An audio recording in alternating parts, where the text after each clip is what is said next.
Gold-minded records, they're not your friends.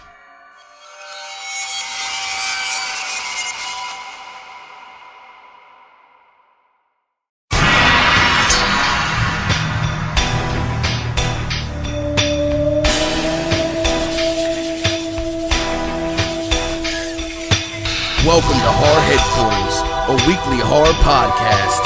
I'm your host, Klive Kraven, with my lovely co-host, Naya Banks. We are here to bring you the best in all things horror. News, reviews, updates, interactive polls, discussions, interviews, and more.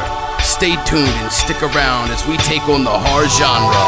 From the rotting graves of zombies to the blood-soaked fangs of vampires. From the claws of the werewolf to the vision of the apparition. Prepare for the slaughter orders. This is Horror Headquarters. We're just dying to talk horror.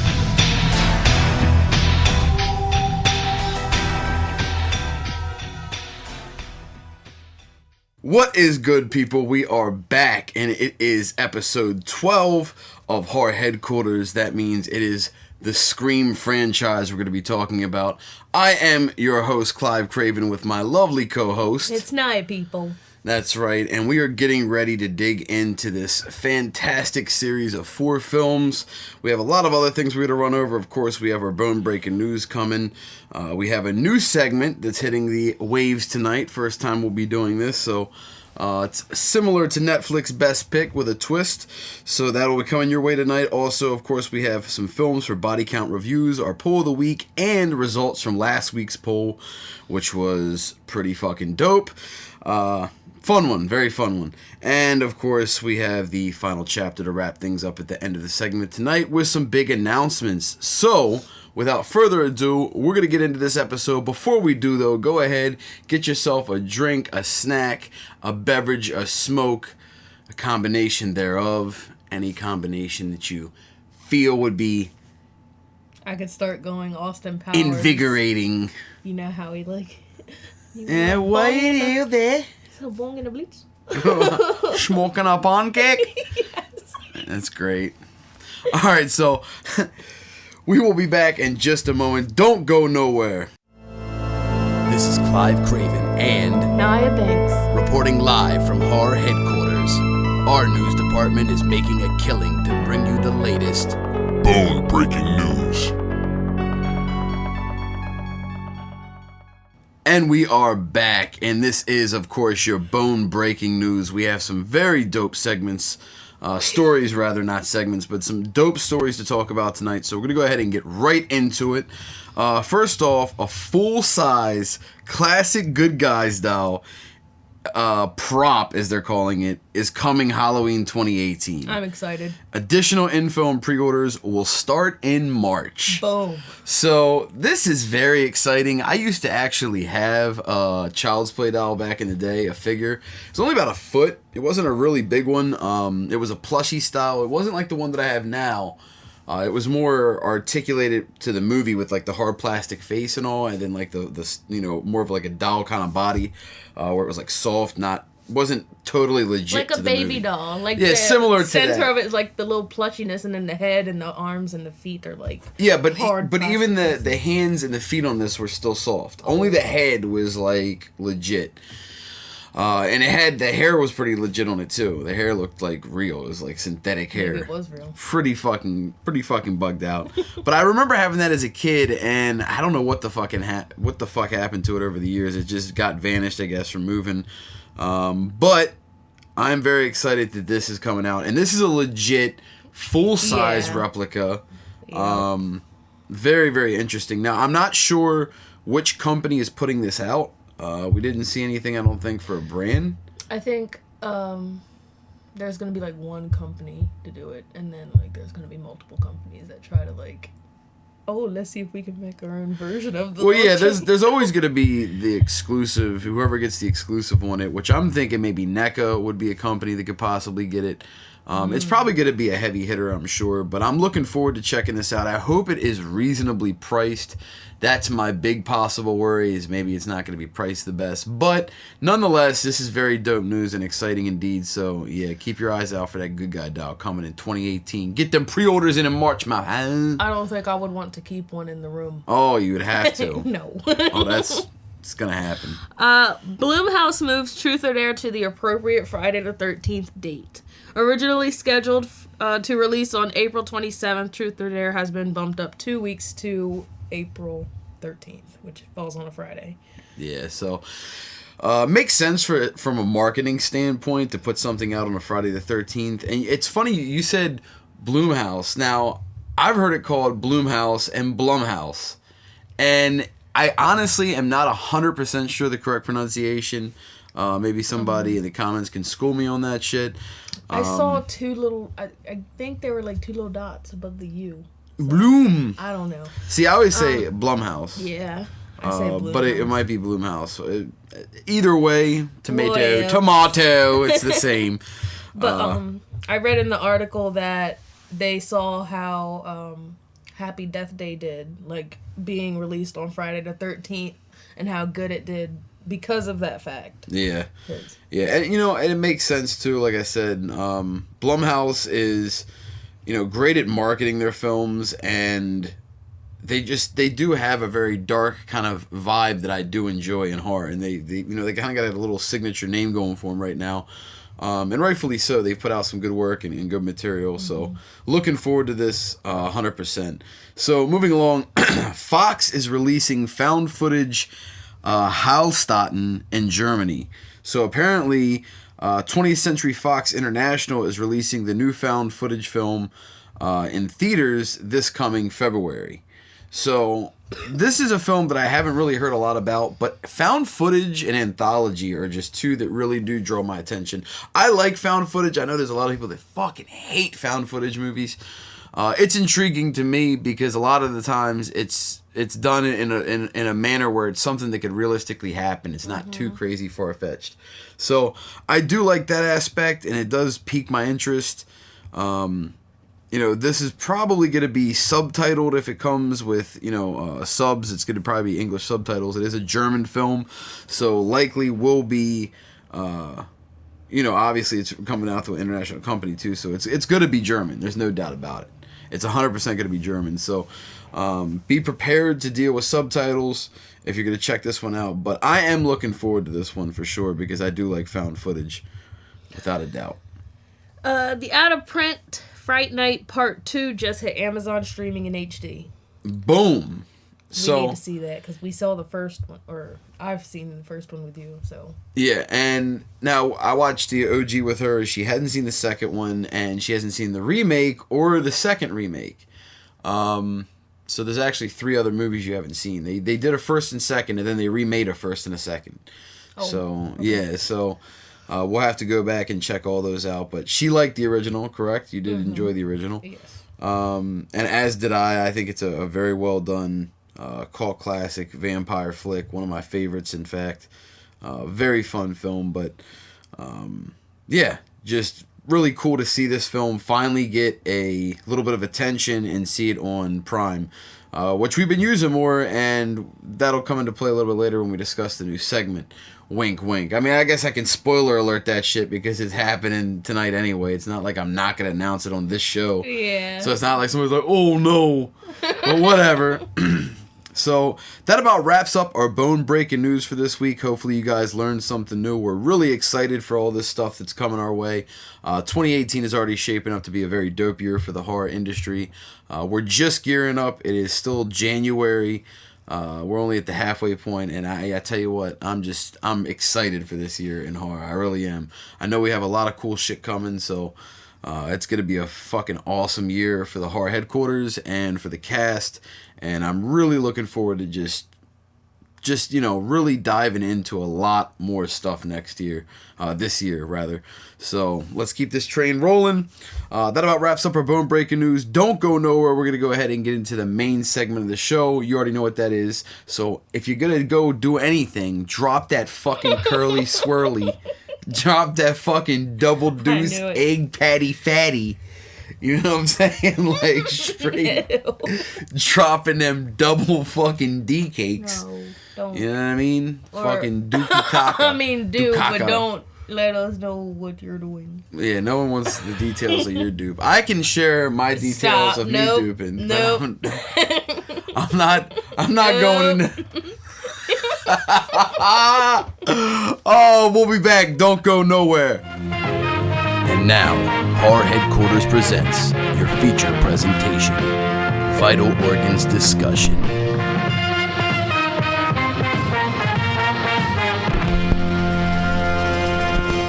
We are back, and yes, this is the Vital Organs Discussion. This is the bulk of the show, where we're going to be talking about the entire Scream franchise, all 4 films in graphic detail, all kinds of blood squirting out of your face and shit. So, number 1 is Scream from 1996, directed by Wes Craven. Scream 2 from 1997, also directed by Wes Craven. Scream 3 from 2000, also directed by Wes Craven. And finally, Scream 4 from 2011, also directed by... Wes Craven. That's right. So... Like George Lopez. Oh.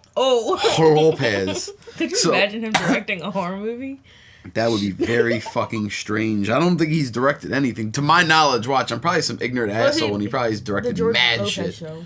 I mean, Yeah, I'm sure he's probably, yeah. Well, I mean, it's named after him. I'm sure he would have some type of say. But just because it's named after him doesn't necessarily mean he's going to be a director either.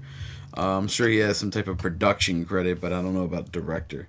I don't know. I could be wrong there, too. That's something for another place, another time. But right now, what we're talking not about. on this show. Not on this show. Motherfucking man. Okay. So, we're going to be talking about the OG Scream to get things started. And before we talk about any of the films, though, we have the notes from the franchise. So let's go ahead and get into some interesting factoids about the series itself. So, including Maureen Prescott's death, the total body count for the 4 Scream films, 43. Boom. 43 motherfuckers in 4 movies. That's averaging over 10 a film. Almost 11 a film. Close to 11 a film. They're one shy of having 11 per film. That's pretty solid. I gotta say, that's you know, that stands up, or, you know, even surpasses a lot of slashers. You know what I mean? 11 kills in a film consistently through all 4 that's good. That's a lot of brutalness. I like that shit. But see, you know, 43 kills still doesn't really seem like a ton, though, because I know that there's been some films that have had, you know, 20, 30 kills in a single movie. Yeah. You know what I mean? So, it's a decent bit in the realm of slashers, but if you really get to the nitty gritty, there's films out there that have almost that many kills in a single film. So now that I'm really putting it in perspective, maybe not that crazy. But it's still a solid amount of kills. Still a solid amount of kills. And I personally love that. And I remember back in the day, there used to be a thing on TNT Monster Vision with Joe Bob Briggs where he would do these drive-in totals. And one of the things he would do was the amount of people killed. He would, like, you know, say how many people were killed. But he would also explain, like, he would say wild shit like the tallies of what happens in the movie, like 1 cop car chase with a zombie, one dog gets murdered, 1 decapitation, 2 amputations. You know what I mean? Like, he would go over this whole fucking list of crazy shit that happens. Like, man gets set on fire and runs through the woods. Like all these crazy ass things, and it would always be so dope to me, and it always stood out to me as being one of the cool things about watching that show and that little segment that he would do. And this kind of reminded me of that, of having the body count there, you know what I mean? And that's honestly, the body count reviews, that whole thing is kind of an homage to Joe Bob Briggs. So any of those heads out there that remember TNT Monster Vision from back in the day, you'll catch that little referencio. That's a new word, the referencio. A referencio. The referencio.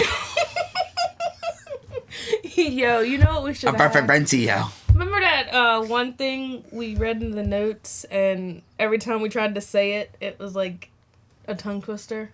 We tried to say it like 5 times fast. Do you remember? Oh yeah, I do remember that. We should like have the at the end of the show or something, or make it a blooper. A blooper reel. You know, that's the thing, though. We don't save any of the extra footage that we have from fuck-ups and shit, so it's all good. But yeah, I thought that was a really cool fact with the body counts. I think that's fucking sick that they had that in there, and that is a homage with our segment Body Count Reviews. That is an homage to Monster Vision and Joe Bob Riggs with the body count totals. The drive-in totals. I'm over here just like, yeah. But then there's like, I have no idea what about. Fuck. Oh, fuck. Sorry. Scream 4 was Emma Roberts' first horror movie, and then on top of that, she grew up watching the Scream movies. Through her childhood. Yeah, that's pretty dope. Now, Emma Roberts... She bugs me. Her face is very irritating. Which one is she? Because I'm not good with these new age actresses, man. Jill. Yeah, she's the one who ended up being the killer. Oh, that yes. bitch. She was in the cousin. Yes, she was in like Nickelodeon. She had her own movie franchise. Wasn't she like a Detective Nancy or something? You remember Nancy Grace? Yeah, no. You're like, yeah, Nancy fucking Grace. That face, that scalp. Fuck. That bitch's hair though. It was something, but she played a character that a book was based based on a book, and they made that book into a movie, and she ended up being that main character. Oh wow. Her face just I don't know. Look at your face. She irritated me throughout the whole movie. Good lord. But that's like... Your face bothers me through the entire filming process. Don't exist anymore, please. No, not even her face, just her attitude. She like wanted to punch her in the throat. Savagery. Okay. So, controversy. In 1998, January, 16-year-old Mario Padilla and his 14-year-old cousin, Samuel Ramirez, stabbed Mario's mother, Gina Castillo, 45 times, killing her.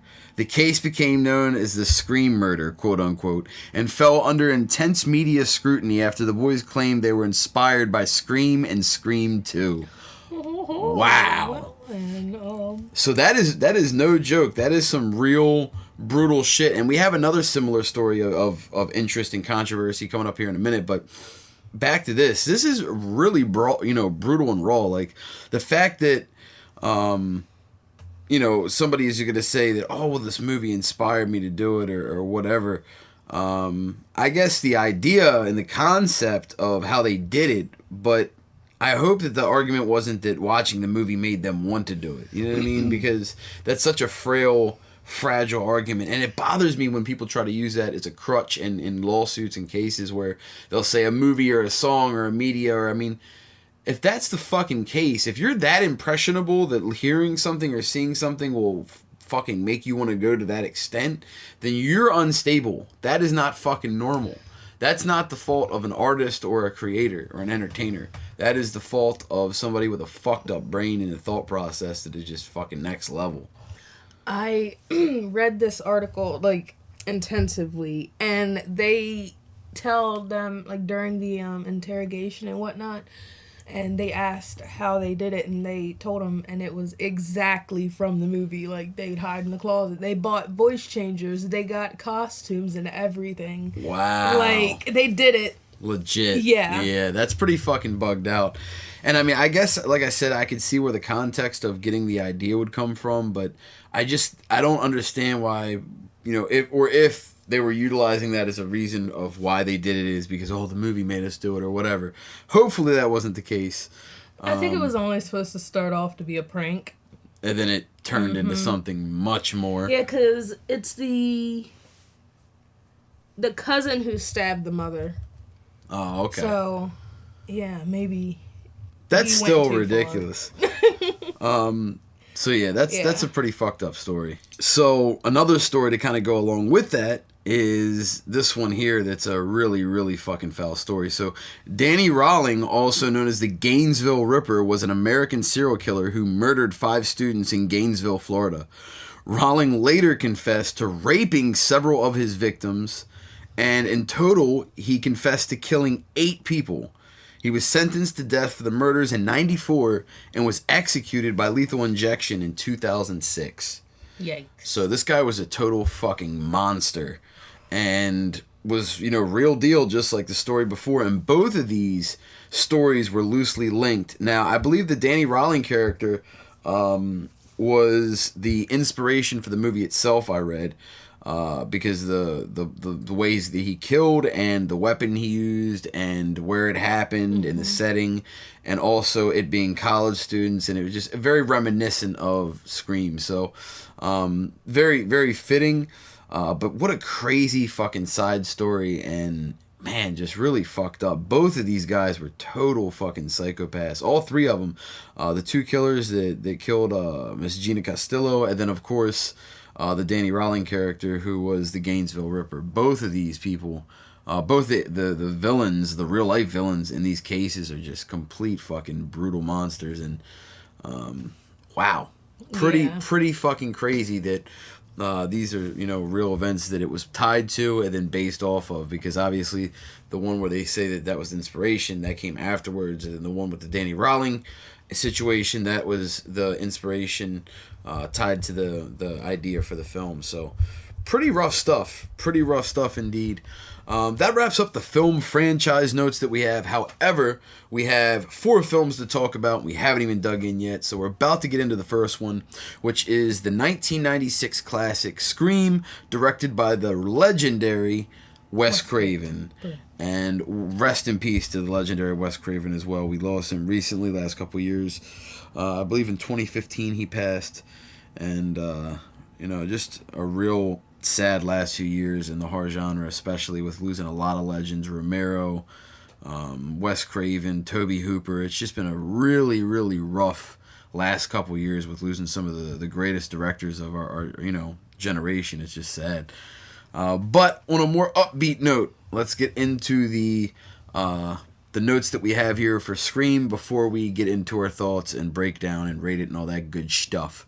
So, the party scene near the end of the film runs 42 minutes long. It was shot over the course of 21 days from the time the sun set to the time it rose. After it wrapped, the crew had t-shirts made that read, quote unquote, "I survived the scene 118." Which was the name of the scene during shooting. The cast and crew jokingly called it the longest night in horror history. Man, I feel like that would be awesome. They're like partying for 21 days straight. Well, that's the thing. I believe they filmed it over that period of time, but I think it was like a single night of filming. I think it was 21. So basically they filmed for 21 separate days, but they were filming in the movie one single day, one night. Yeah. One night sequence. Boop. So that is pretty intense to spend. You just fucking boot me? That is pretty intense to spend that much time working on one scene, and especially being just, a single day. Like, I could imagine it would be almost like Groundhog Day, coming to work every day and playing the same day. Yeah. But I thought that was a pretty cool fact that I wanted to mention for sure. So it's in there. The film's high school scenes were to be shot at Santa Rosa High School in California in the Santa Rosa district. However, very close to the shooting date, the school board read the script and denied the film to be shot there due to violent nature. Shit is Boo! Boo-hoo!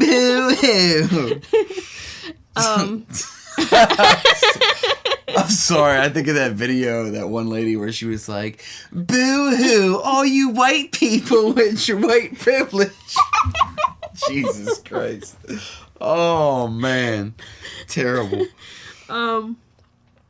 Okay, so anyway, as they had been under the impression that it was a comedy, so that could be a interesting fact that they would consider of it why a comedy. Like, what in the fuck? How you gonna call this a comedy, though, bro? And production was moved to Healdsburg, California. As payback, Wes Craven put in the end credits under the special thanks section, "No thanks whatsoever to the Santa Rosa City School District Governing Board." Quote unquote. Quote unquote. Gotta put that quote unquote. So that's really funny to me that Craven was just like, yeah, fuck y'all. Straight at the end of the film, I'm putting y'all on blast. All capital letters. They did not help or assist in any way. So when y'all drive by, they're like, oh, I wonder if they... No, they did not. They did not assist. Do not give them credit. Do not give them props. Do not let them falsely claim props. Eat a dick, bitch. Mic drop. Mic drop. Boom. So yeah, that's pretty brutal. Pretty slick and brutal little sly remark by Craven there. I like that. I dig that. So Courtney Cox and David Arquette met and fell in love on the set of this movie. They eventually married but divorced in 2013. Oh. Boo-hoo! Oh man, it's so fucked up. Oh, it's so fucked up. You're gonna get an email. It's like, sir, we heard your podcast. I know, we don't David appreciate Arquette. Oh, that's pretty funny though.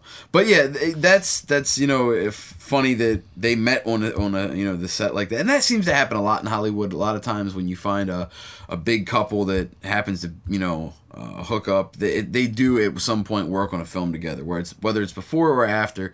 But it does seem like they meet a lot of times from working on films, and that's kind of what sparks it. So not too uncommon there, and yeah, it makes a lot of sense. Drew Barrymore and Neve Campbell did not meet Roger Jackson, the actor who played the voice, before shooting commenced. Commenced, right? Yeah. I don't like that word. I don't know why. I think it's hard to say so. Commenced. Whenever they're talking on the phone to the killer, they are actually talking to him. So those are like real reactions. That is pretty dope. And I thought it was cool that they didn't get a chance to meet the guy behind it. And Roger Jackson actually does a lot of cons too. In fact, I think he was at one of the cons that I want to, but I didn't get a chance to meet him. But I think I would like to. It would be dope to get him to sign the box set. You know what I mean? That Blu-ray box set I have. It'd be very dope to get him to sign that. But yeah, very cool fact. So Wes Craven discovered the Ghostface mask while scouting for film locations in California. Craven was walking throughout a possible filming house, and inside one of the rooms he saw the mask hung on a wall. He sent a photo to Dimension Films, and they told him to have the prop department make a mask similar to the mask in the bedroom, as they did not own the rights to the mask. So they couldn't use the exact mask, but they could use something that was similar. And that's exactly what they ended up doing. Now, I've heard about films running into this issue before, and it happens a lot. But thankfully, when you have wallets deep enough, you can get whatever you need done. And that's exactly what they got wrapped up here by having the department make something that was similar but not the exact thing. Yeah. So not having to get the license. Jamie Kennedy was chosen for the role of Randy because he would often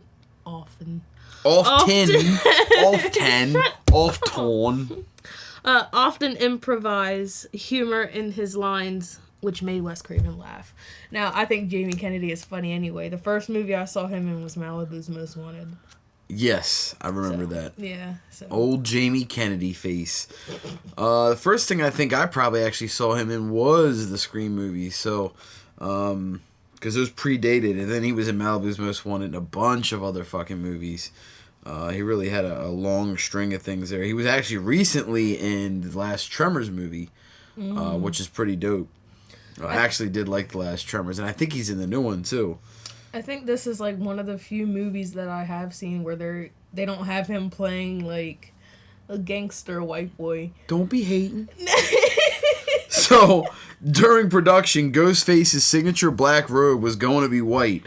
To make him appear even more like a ghost. This was changed in fear of people comparing the costume to those that the Ku Klux Klan wear. Holy fuckballs. Yeah, I guess that wouldn't be very good. And I could see their perspective with having the name and tying it to that. But yeah, not probably the best choice. And thankfully they didn't go with that. And he rocked the black robe. And that's what we got in the film. To keep Drew Barrymore looking scared and crying, director Wes Craven kept telling her real-life stories about animal cruelty. She is a keen animal lover in real life. Yeah, so that's pretty fucked up. I guess he's like, fucking bashed a baby seal's head in with a rock. Oh no! They microwaved kittens. Babe, that is excessive. Stop. You are excessive. They blended puppies. Oh man, that's so terrible.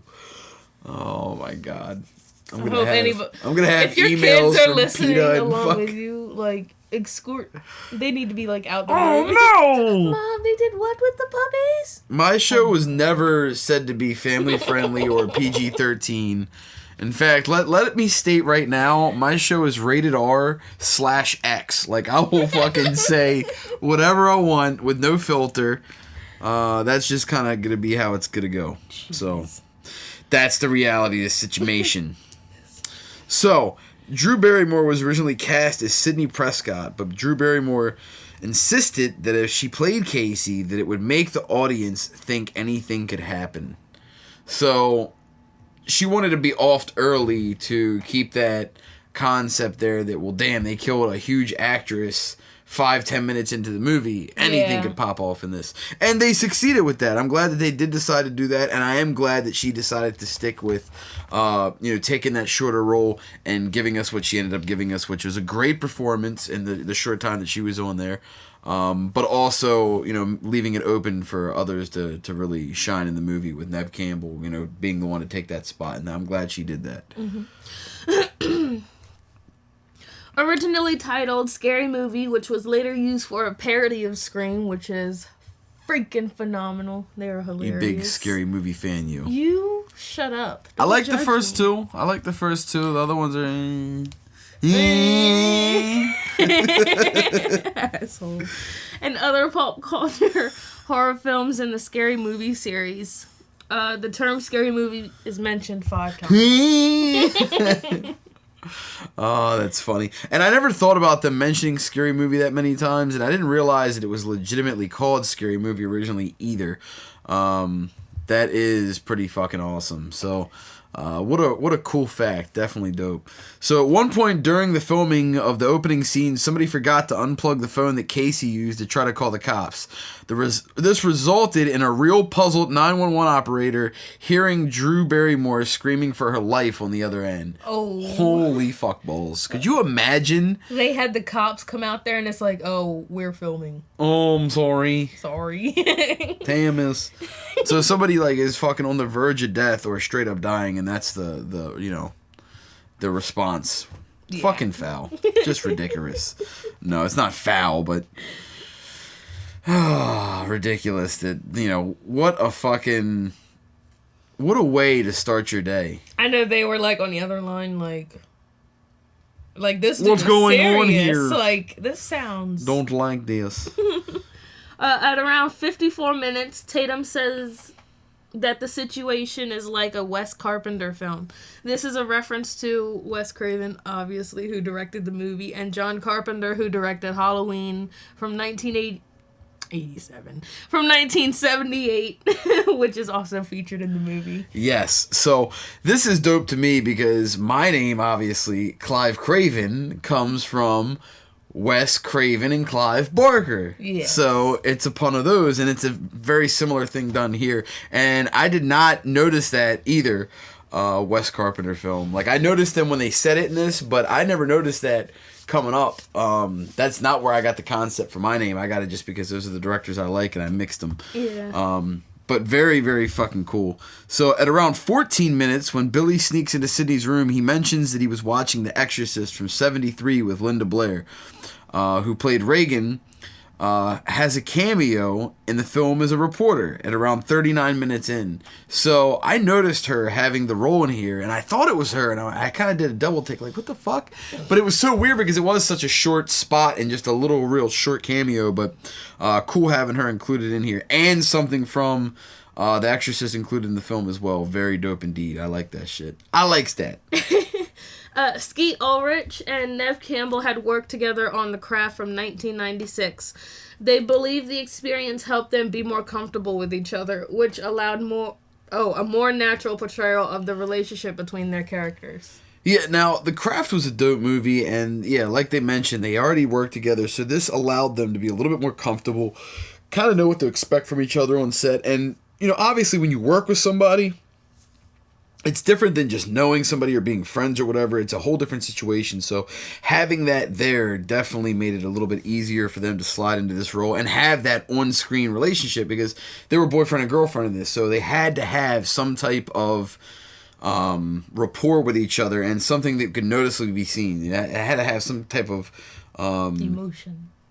Yeah, relationship established. You know what I mean? Something that you could visibly see, and that does, you know, show through. So, Skeet Ulrich was cast as Billy Loomis partly because he resembles Johnny Depp, who had a significant role in Wes Craven's original A Nightmare on Elm Street from '84. Now, it was like, what, 15, 20 minutes in, and I looked at you and I was like, why does this little dude look like a little Johnny Depp? This little dude! She said Skeet Ulrich's this little dude that looks like a little Johnny Depp face. I was like, he looks a lot like Johnny Depp. He does, especially in that movie. There's no doubt about it. Now, I was actually at a con where both of them were at, Nev Campbell and Skeet, and he looks about the same now. Honestly, he looks about the same, and Nev looks about the same too. Neither one of them, but then again, you have to think that the last film was only 2011, and this con was probably about 3 years ago, 4 years ago maybe. So that was only a 3 or 4 year period after the last movie, and they didn't look a great bit older from, well, at least Nev did. And you don't get a chance to see Skeet because obviously he was dead in the first one. Yeah. But yeah, he didn't look a whole lot older, and neither did she. So props to them for aging well, because so many people end up looking fucked. But like I said, they're young. They give you that look like, damn, straight slamming them. But yeah, pretty funny. At around 52 minutes, Fred the janitor is played by Wes Craven. He is wearing a red and green shirt just like Freddy Krueger, and those are also the actual clothes from the Nightmare on Elm Street movies. Yeah, so this is basically Craven throwing a little ode to his own film and his most notable character in his own film. So, yeah, himself playing one of his characters in one of his movies. It is not his movie that it's character from. Yeah, that's not confusing. But really dope, yeah, right?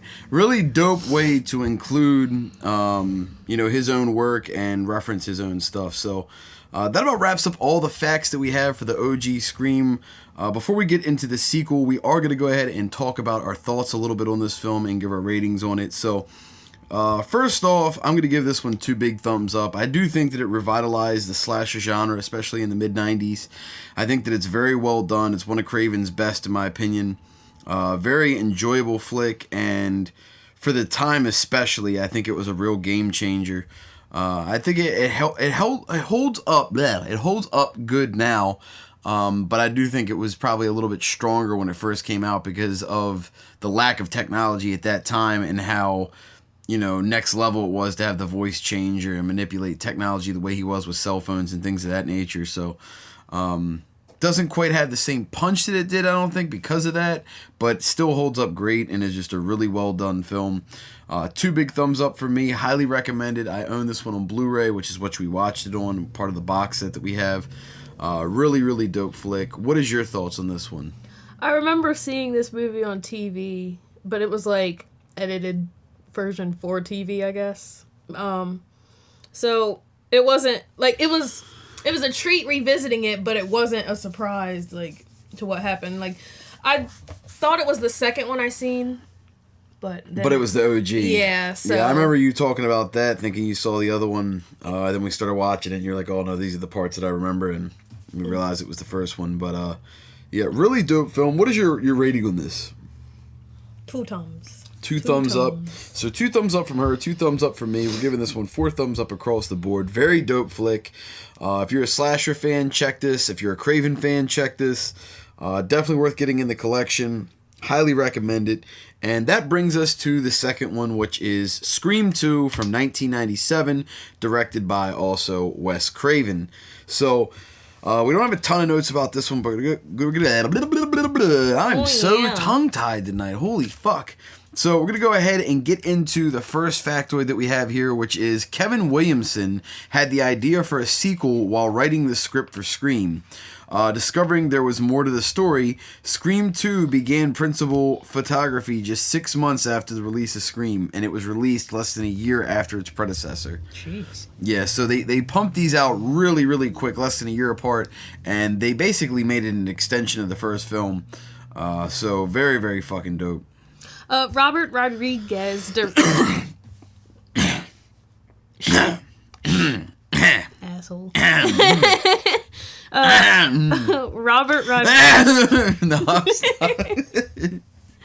Robert Rodriguez directed scenes of Stab, the movie within a movie of Scream from 19... Scream 2. Scream 2, yeah. I forgot that's when it started. Okay. Rodriguez directed the Casey Becker scene and the Sidney and Billy scenes. Yeah, so this is really cool. Robert Rodriguez is also the dude that was behind Planet Terror. Oh, okay. Yeah, and he's done a bunch of other dope films as well. And this one was no different. Really, really enjoyable. Seeing, Rodriguez have a fucking, a directorial cameo. And that's weird. Yeah. That's fucking weird because, you can't have a directorial cameo in the film itself, right? Because, literally, what would they be doing? Directing 1 or 2 scenes in a movie?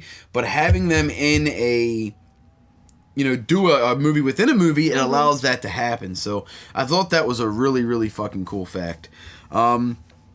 So, the plot twists were all a matter of top secrecy throughout production. The screenplay was heavily guarded and restricted to only the most crucial personnel.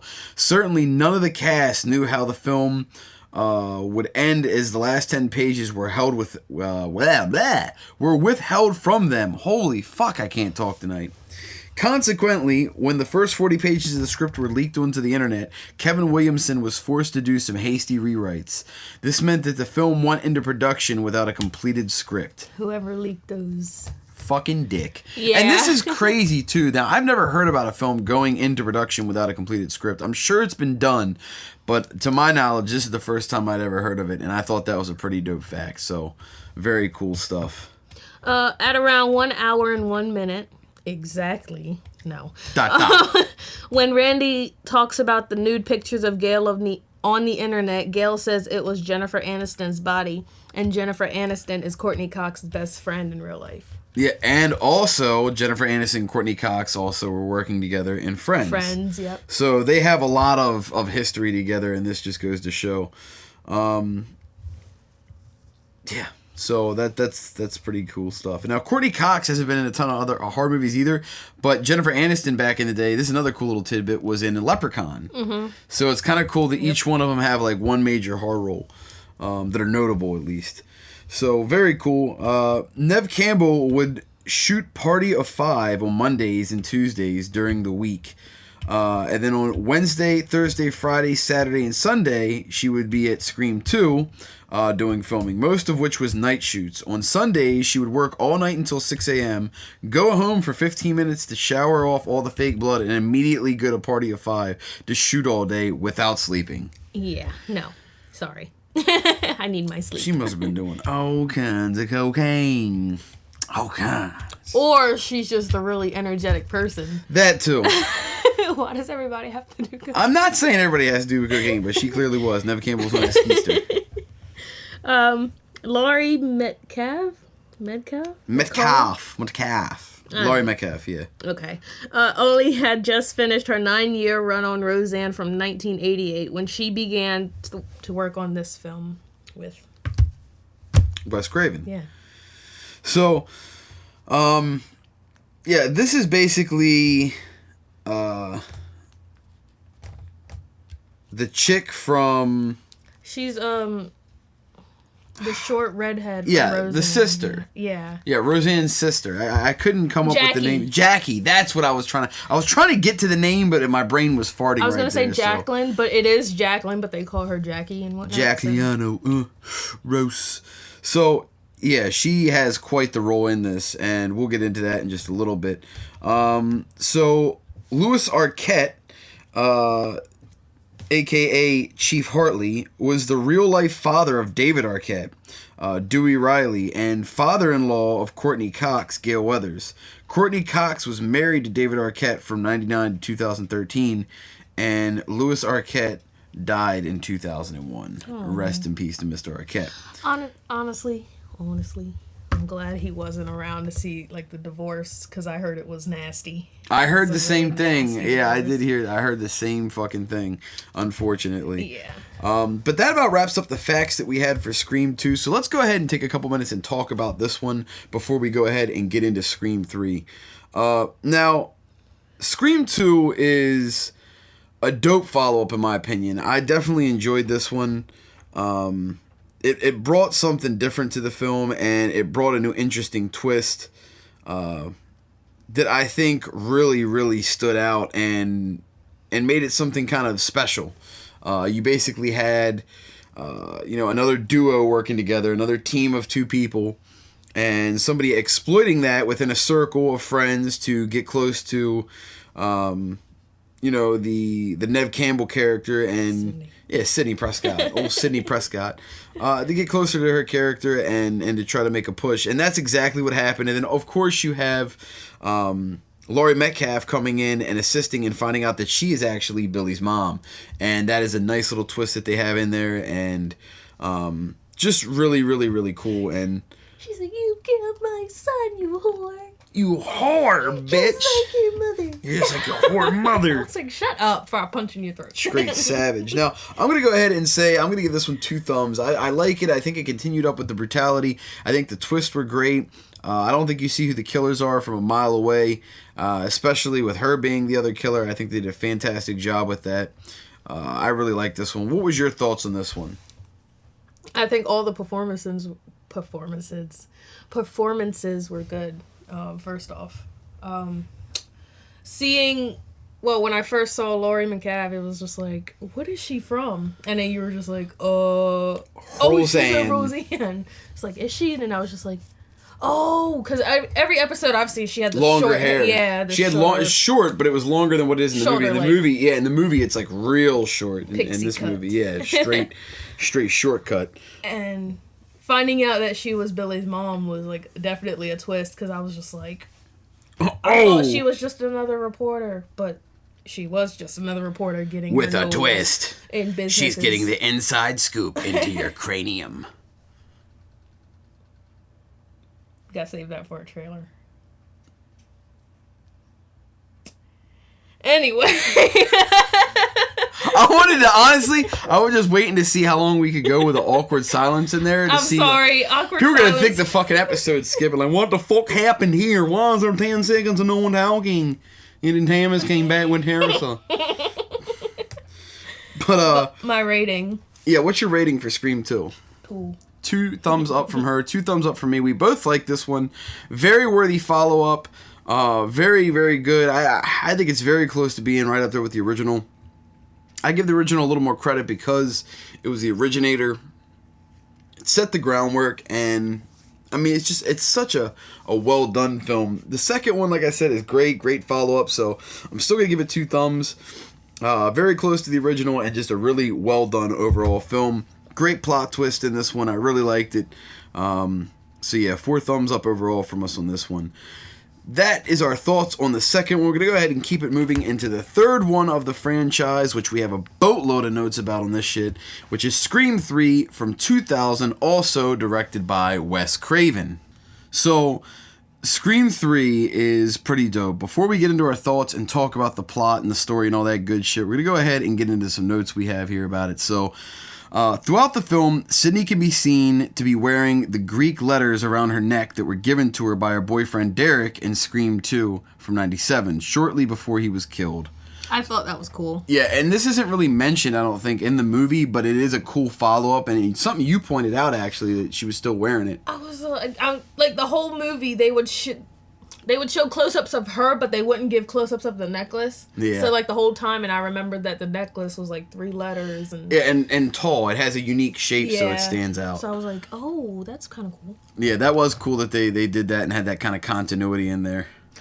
Throughout Scream 3, actors of Stab 3, the movie within a movie, complain about rewrites in 3 different scripts. The complaints actually originated with the actual cast of Scream 3 because of frequent rewrites and 3 different endings. Yeah, so this is life imitating art, basically. They based this off of the film having legitimately different rewrites and endings, and they did that within the movie itself to kind of mock the cast, which I think is fucking brilliant. Mm-hmm. And I'm sure that's something that Wes Craven came up with the idea and concept for, but I just really loved that, and I thought it was a really cool idea and a concept. So Wes Craven also filmed 3 different endings and didn't tell the cast which one he was going to use. That's kind of cool. Basically, he left them in suspense, and he did that because he didn't want word to get out, and they had issues before with the other Scream movies, i.e. Scream 2 having these issues, so they wanted to keep a closer wrap on it, and by 2000, the internet craze was really buzzing at this point in time, so people were really digging and clawing to try to get their hands on information to post it online and spread it out there. Thankfully, I don't think it slipped out beforehand, so they kept this one under wraps and didn't run into the issues they ran into with the second one, and had to do a bunch of rewrites and shit, so that is good. I thought, like, my thought, if I'd ever, like, done that, I'd, like, make everybody, like, choose, like, vote. Which ending do you think would be used? Vote it up, if there was, like, motherfucker! something like that going on between the cast members. These people in the cast, the house used during the climax, where most of the killing takes place, is the same house used as the school in Halloween H2O 20 years later from 1998. Yeah, now this is something that we haven't watched the Halloween movies yet, and we will be doing an episode where we go through all the Halloween movies, and that's something we have to keep our eyes out for, is just noticing similarities in that, but I thought that was a really cool tidbit as well. Another idea for Jamie Kennedy to reprise his character, Randy Meeks, was to have him survive the stabbing in Scream 2, his family having rescued him secretly. This was ultimately deemed to be too far-fetched, so Randy was resurrected via a post-mortem video appearance instead. Now, this is kind of cool that they have him in here and appearing, and he's talking about, oh, if I didn't make it, and blah, blah, blah, and he's giving the tips on horror movies. Which is a really cool scene in my opinion and a great way to bring him back. It would have been interesting to see the first idea that they talked about though, and I was not privy to that before us researching it, so that was something I actually knew that I had learned in the researching of this film, but very fucking cool stuff, and awesome to see him coming back even if it is just a video cameo. At around 16 minutes, the green outfit worn by Parker Posey while on set is the same one worn by Courtney Cox in the first movie. All sets for Stab 3 were replicas of the original since the sets were destroyed after Scream wrapped. Yeah, so this happens with a lot of films. After they finish, basically, any props and sets that they have, they'll end up destroying a lot of this stuff because there's no need for it anymore. But some things do get kept around or, reused or whatever. However, they didn't have any of that stuff. It was all destroyed. They had to remodel, remake stuff, and make replicas of the originals to make it match and make it continuity. Yeah, I don't know why I'm saying continuity. I'm trying to make that shit some word it ain't. So to fix the continuity between the films, essentially. Yeah. So. Well, I figured once they're done with like costumes and stuff, like instead of destroying everything, like donate them so like another movie could use them or like. You'd think that, but they don't. That's unfortunately not the way the movie industry works. That's just a waste of film. It's been done. I know that movies have been, reused shit, but a lot of times they don't do that shit. So the film never had a public test screening. The cast and crew only had their first chance to see the finished product at the premiere because of fears of spoilers being put out on the internet. It's also another reason why they didn't do the actual screeners, because they didn't want that shit spreading.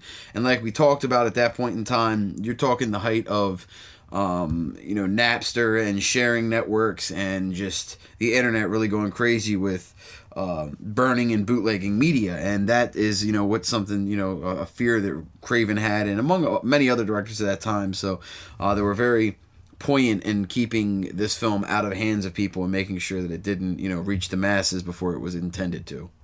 The publicity stills of young Maureen Prescott, or quote-unquote Rena Reynolds, were actually early modeling photos of a young Lynn McGree, the actress who portrays the adult Maureen Prescott. Yeah, so basically, there were legit photos of the actress when she was younger in her modeling days that they used in the film, which is kind of cool. And an easy way to keep the continuity because you don't have to, Photoshop a picture or make it look like the person. Yeah, it's legit. So it just has a better feel and a better look to it. And I'm glad they decided to go with that. So, very cool fact indeed.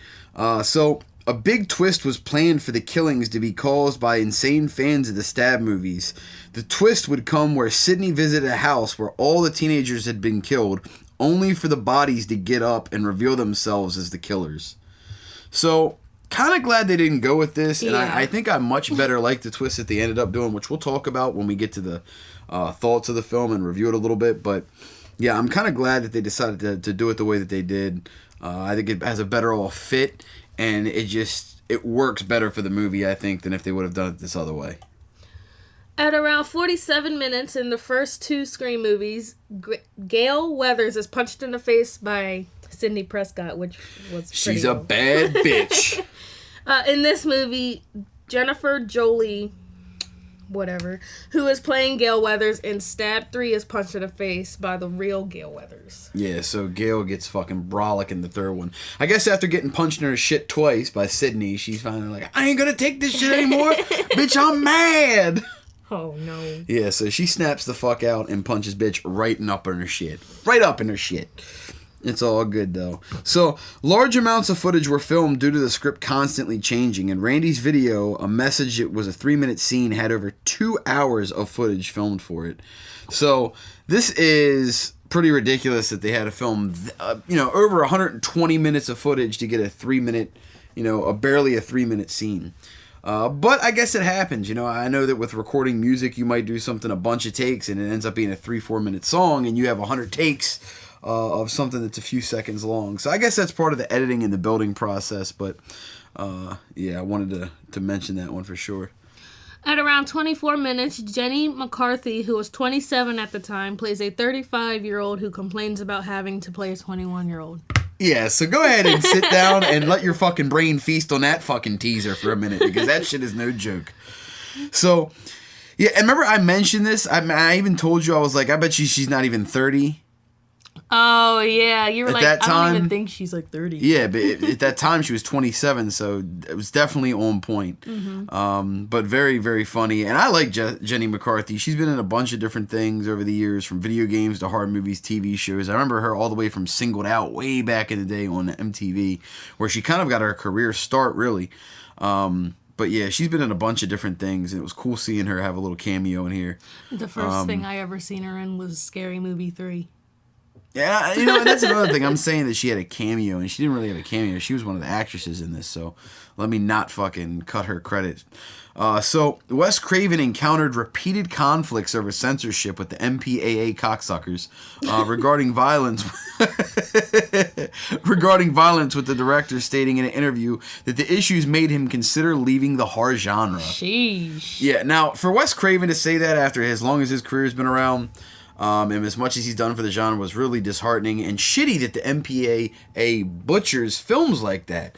You know what I mean? You got to remember, these directors, they have a vision and an idea for what they want, and sometimes these fucking boards come in, man, and they just totally destroy a film and ruin it and take it away from the essence. They cut it down, and then it ends up being much less enjoyable, and just, it really takes away from a movie for me, and that's exactly what they did by butchering this shit and him having to deal with the censorship. So I have a feeling we would have seen a more amped up version of this movie had the censors not gotten in their hands on it and done as much as they did. But there's nothing you can do about that. MPAA, eat a dick. Both Tori Spelling and Jenny McCarthy played a role in both Scream and Scary Movie franchises. Spelling plays a role in both Scream 2 and Scary Movie 2. And McCarthy plays a role in Scream 3 and Scary Movie 3.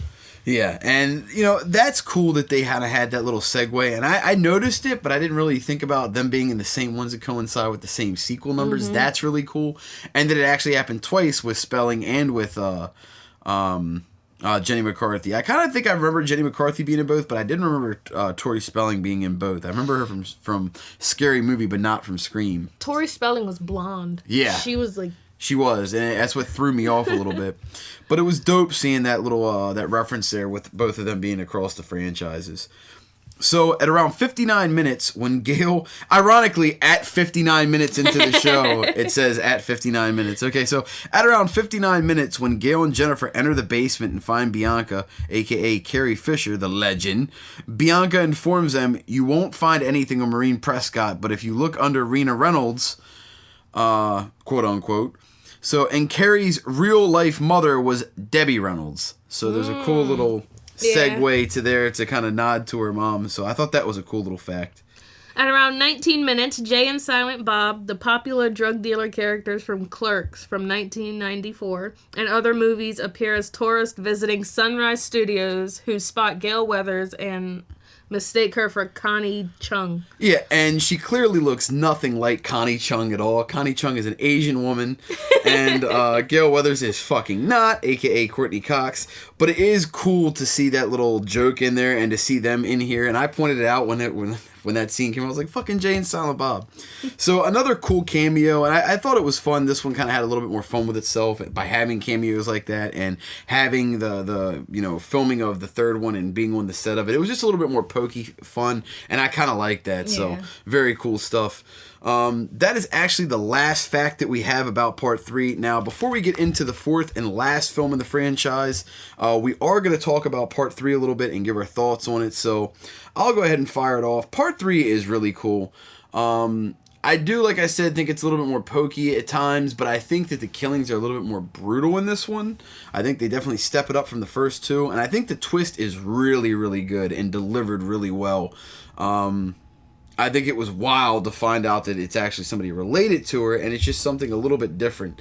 And that, to me, is really fucking cool. So, I love when there's a twist like that. Like, when you break my marker and there's a fucking big, like, what did you do to my marker? I bought these markers. Thank you very much. What did you do to it? I didn't do anything. It started off as flicking it, and then, like, the more I flicked it, the, like, wider it became. So, it was just like, eh. Please don't break more markers. Please. I'm genuinely upset in the air right now. I'm genuinely upset right now. Please do not break any more of our markers. You fuck ass. You're a fuck ass. You're such a fuck ass. You're a fuck ass. You fuck ass. Anyway, fuck ass McFuckins. I don't even remember where I was at. You got me all frazzle dazzled. You fucking frazzle dazzle. Oh, that's right. We were talking about our thoughts on the third one before I was rudely interrupted by Mrs. Fuck My Marker up over here. I bought the marker. Any motherfucking way, ain't nobody gonna help you with your funky attitude. So anyway, the third one is dope. I really like the twist in it. I think it's really good. I think it amps up the energy and the violence in it, and the kills are a little bit more brutal. It has a little bit of a gap in there by a few years, and it seems like everybody's kind of matured a little bit. Everybody's a little bit older. It seems like everything is kind of safe and boiled down, and then it all comes rising to the top again. I like that. I like that they kind of bounce around with the idea of who it may be a bunch of times and leave you guessing. It's just really well done to me. I'm going to actually go ahead and say that this one also gets 2 thumbs up from me. I really do. To be honest with you, I don't know if there's any of them in this series that I'm not going to give 2 thumbs up to that I didn't really enjoy. You know what I mean? Like, all of these, I think I seriously really did enjoy. So, 3 might be the weakest link, maybe. It's hard to say. 3 might be the weakest link out of the franchise, but I still really like it. So 2 thumbs up for me. What is your thoughts on the third one? Oh, the third one, the Roman dude, the, like, director who directed the Stab movie. Stab, the movie within a movie. His face irritated me. Punch this motherfucker right in the neck, bro. No, he, like, when it like revealed that it was him and whatnot, and it's just like, I knew you always irritated me. Like, throughout the movie, he was irritating, and it was just like, there has to be a reason why he's irritating. His face needs to be punched immediately, Tamas. And it was just like, oh, that's why you're the fucking killer. You fuck boy ass killer. But overall, my rating for this would be 2 thumbs. So you like this one just as well. Yes. So we really like this one. Another solid entry in the franchise. 2 thumbs up. We also watch this one on Blu-ray as I have it part of the box set. Very dope one, and yeah, highly recommend it. So 4 thumbs up across the board from us. Check this one out if you're a fan of Kraven or of slashers. Definitely lives up to the hype. Very cool sequel to the franchise indeed, which brings us to the last and final movie in this franchise, which is Scream 4 from 2011, also directed by Wes Craven. Got a decent bit of facts about this one, and we're going to go ahead and dive into those before we give our thoughts and review on the film as usual. So, the first thing we have here, this is the last film directed by Wes Craven before he died. Now, that is a shitty, sad way to kind of start off this discussion. Rest in peace to Mr. Craven. One of my favorite directors ever, obviously.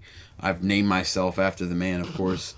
I think that, you know, this is a great film to be the last one for him. I think it was a great, great showing. I do wish that we would have gotten a chance to see a little bit more, because we did talk about... you and me personally talked about there being a part 5 and 6. Yeah, there were talks after this one came out. There were plans being made, set in stone for parts 5 and 6, but then things happened. So yeah, which is really unfortunate, because I would like more fucking backstory. And I tell you what, even without Kraven being alive, I think that they still could do something pretty solid that would follow along the lines if they had the original cast backing it. It's just whether they're going to ever do that or not. I could see them doing a remake down the years. I definitely think Scream will be a movie. And mark my words, I might be the first one saying this, but Scream will get a remake one day. yeah, And I don't think it's good, and I'll be 100% honest, I guarantee you it's in the next 10 years. That's my prediction. By 2028, because that'll be over 30 years since Scream came out then. Over 30 years. So that's about the time, usually 25, 30 years. That's about how long they wait, really, before they do sequel or franchise reboots and shit. And you know what? Nowadays, they don't even wait that long. Like, look at fucking Old Boy. Old Boy had a remake out 10 years, or it wasn't even like 10 years. The original, I think, came out in 2003, and then the remake came out in like 2011 or 2012 or something. It was like, what the fuck? So, yeah, sometimes they don't even do that. So, yeah, really sad fact to get things started there with him passing away. But, hopefully one day we do get a chance to see more sequels come to this franchise. with 4 installments, this marks the Scream franchise as being one of the only horror franchises to have its main characters return for all of its sequels. Yeah, because I'll be honest with you, I can't even think of a lot of horror movies where you have all the main characters coming back that many times. Because they get killed off most of the time. You might get a couple, 2 or 3, sometimes even a trilogy, but I can't think of many with 4 movies of all of them coming back. And you bet your sweet ass if 5 and 6 is going to happen, you're going to see the same cast again. So this would have really gone down in history as one of the longest, if not longest, continually running main character franchises had it gone on for another 5 or 6 films. But 4 is still solid. And like I said, I haven't really heard of a lot of franchises doing that, so it's still very unique in that aspect. The film was also released to coincide with the 15th anniversary of the release of Scream from '96, the first film in the franchise. So they basically dropped this as a 15-year landmark from that point. It's funny now looking back, that's 7 years ago. I remember when this movie came out, and fuck, it does not feel like it's been almost 7 years. Time is truly flying by. But yeah, really cool fact, and what a cool way to commemorate the anniversary by bringing out another franchise, or another film in the franchise. At a table read on June 25th, 2010, the actors were told to stop reading at page 75 to prevent those already in the cast. Those already cast. I read too fast. You fast reader, you. See, nobody can see this, but we both have each other's notes in front of each other. So, like, I can see what she's reading, even though she's reading it from her little book, and I have my copy. So... Little fuck asses. Little fuck ass books. So, when she fucks up, I get to point it out and make fun of it and make jokes about it. I mean, it also doesn't help that sometimes because of the shiny-ass sheets that the light bounces off of it when you need to read it, so you're over here dodging the light trying to... Shiny-ass sheets. Say shiny sheets 10 times. Shiny sheet, shiny sheet, shiny sheet, shiny sheet, shiny sheet, shiny sheet, shiny sheet. Okay, you can stop. Shiny ass sheet, shiny ass sheet. Say shiny ass sheets. Shiny ass sheet, shiny ass sheet, shiny ass sheet, shiny ass sheet, shiny ass sheet. Oh, oh. Okay, I she's was having trained for that. way too much fucking fun with yourself over there, Fruitcake McGaskins. I used to do this stuff before choir class. They'll have you do like warm ups and stuff. Exercises, voice exercises. So they'd have you do alliteration. Out now, brown cow. Unique New York. Unique New York. Your neck muscles. What neck? Oh. Okay. So, one of the 3 movies in which Emma Roberts has co-starred with a female lead from Friends from 1994. Here she worked with Courtney Cox, who she previously worked with Lisa Kudrow in Hotel for Dogs, and later with Jennifer Aniston in We're the Millers from 2013. So basically, Emma Roberts is essentially co-starred with all the chicks, all the female leads from Friends. Mm-hmm. That's pretty fucking cool.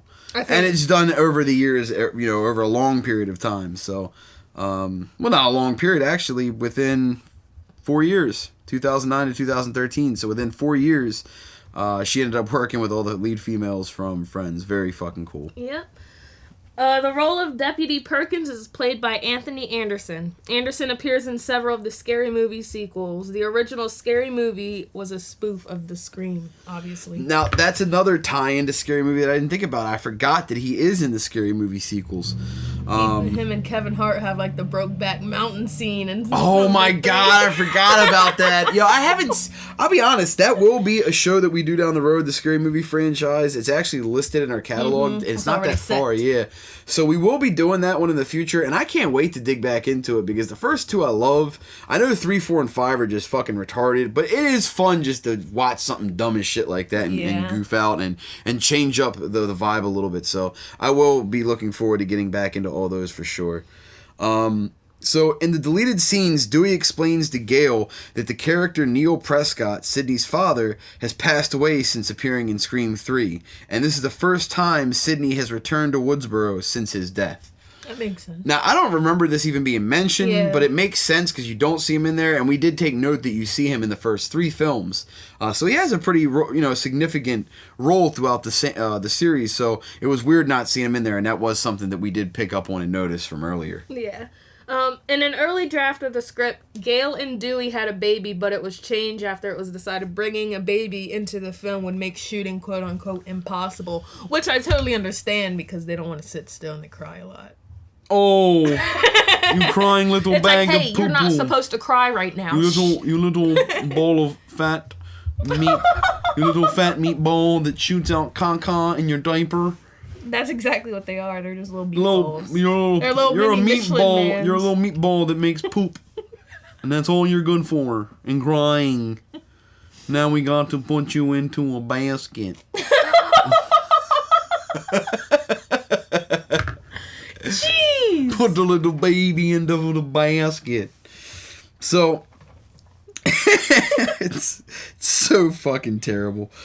So, just like in the first film, where a VHS copy of Clerks from '94 is seen, in this remake, we get to see a copy of Clerks 2 in Kirby's house.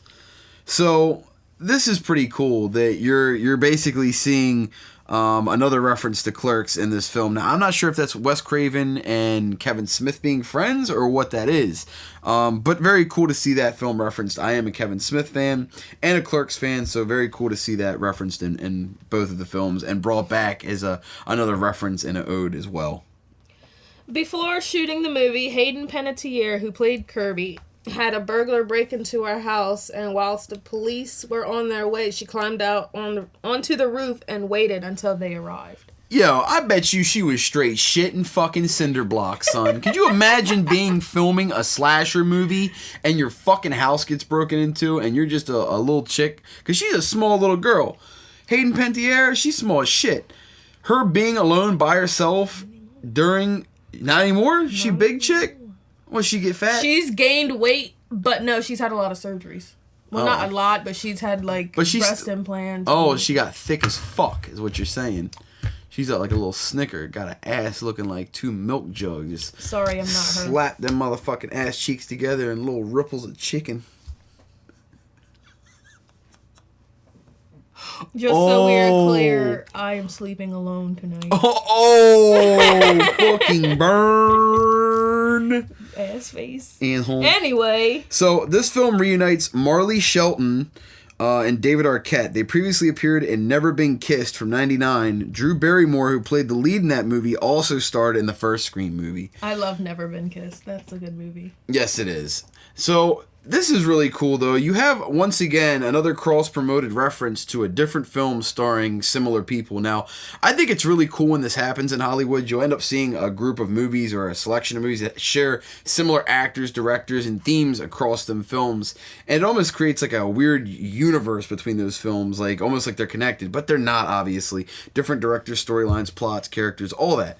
But I do like the concept of having some type of raw way to link the films together, even if it is just the fact that similar casts appearing in similar films over a small period of time. I like seeing different actors in different things. Like they use this one with David Arquette and Drew Barrymore being in Scream and in Never Been Kissed. And I think it's awesome to see them in different roles. Like, one's a horror, one's supposed to be a romantic comedy. It's like, it's different. Yeah, it's a lot different because you see like their different emotions and absolutely. So that about wraps up our notes that we had on this one. Before we get into our thoughts of the franchise as a whole, we are going to talk about Scream 4 a little bit and give our rating and thoughts on that one individually. So I'll go ahead and kick it off. So Scream 4 is pretty dope. This one takes place about a decade later, and it really kicks up the ante and kind of leaves you guessing. I think they did a great way of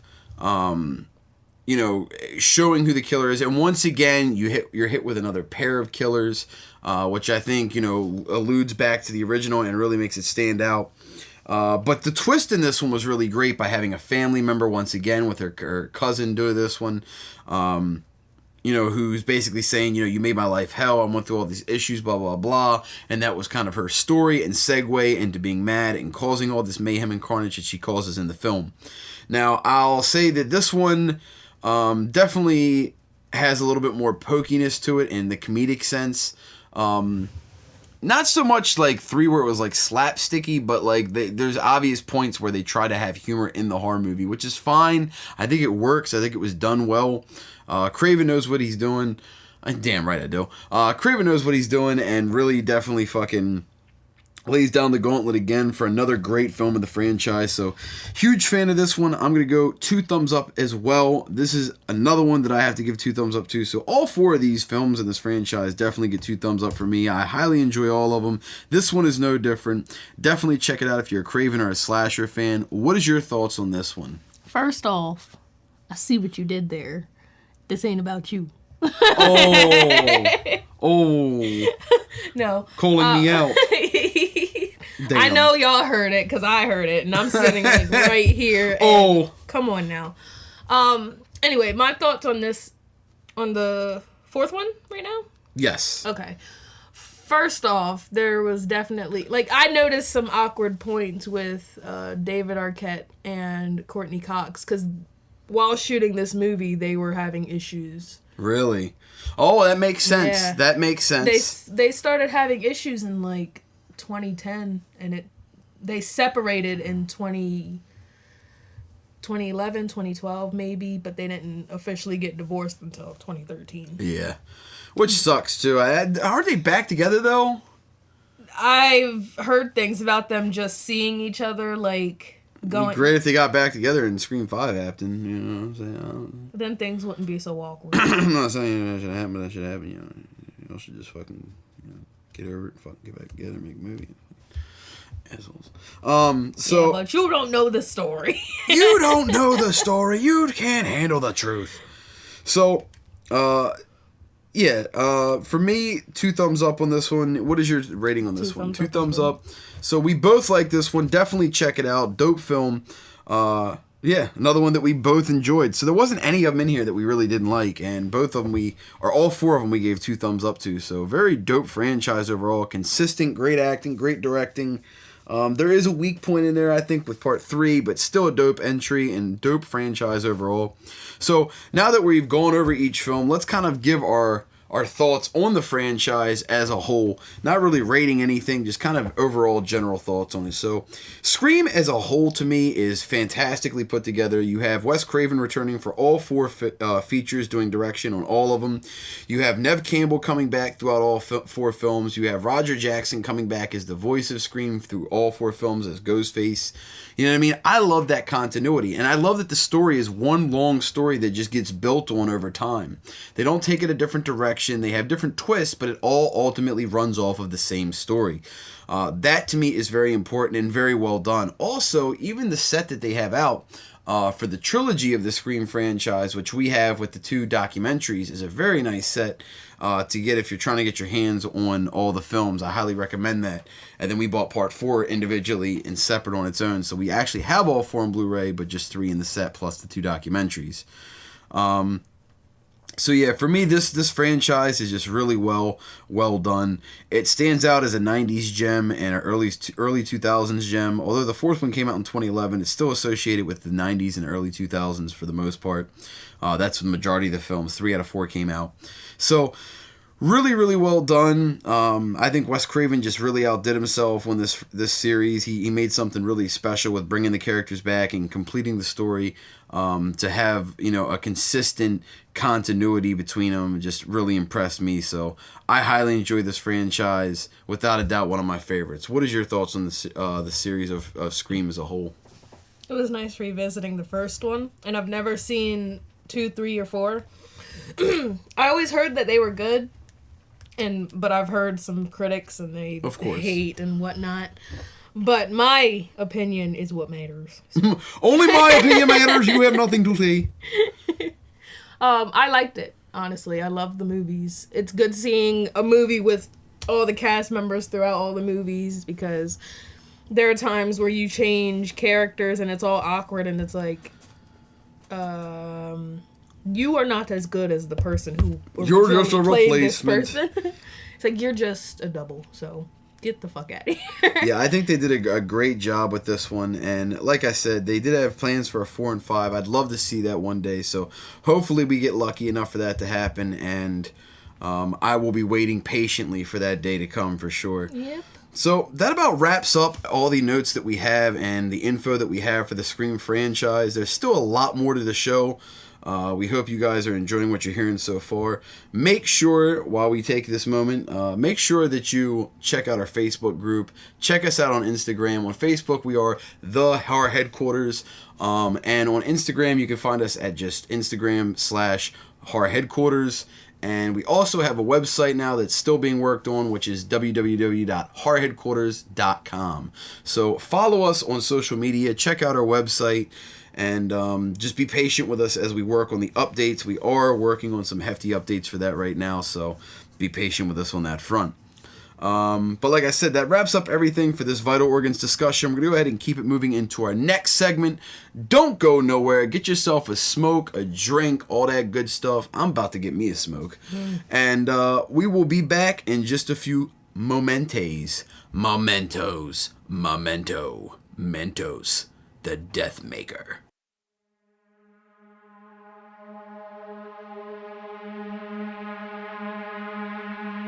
They used to lift dead weight. Now they are dead weight. A gym full of the undead. The last 2 days I've been in that place, just something's felt off. I seen a dude lose an arm deadlifting, and he just stood there. No pain at all. They're coming to get your... Lightweight, baby. 1, 2, 3. An epidemic has broke out in eastern Maryland this week. Residents are asked to stay home and avoid the roads if possible. Oh my god, it was like so fucking gross. This guy just like started spewing up blood and shit, and then he like threw a trainer and shut the gym down for like a week. Warming up in a theater this summer. Day of the Deadlifters.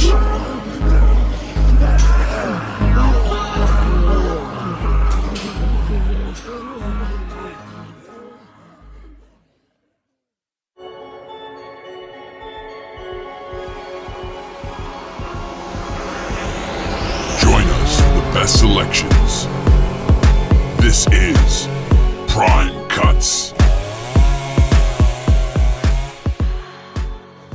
Welcome to the first installment of Prime Cuts. This is a brand new segment to the show. This is very similar to our Netflix Best Pick.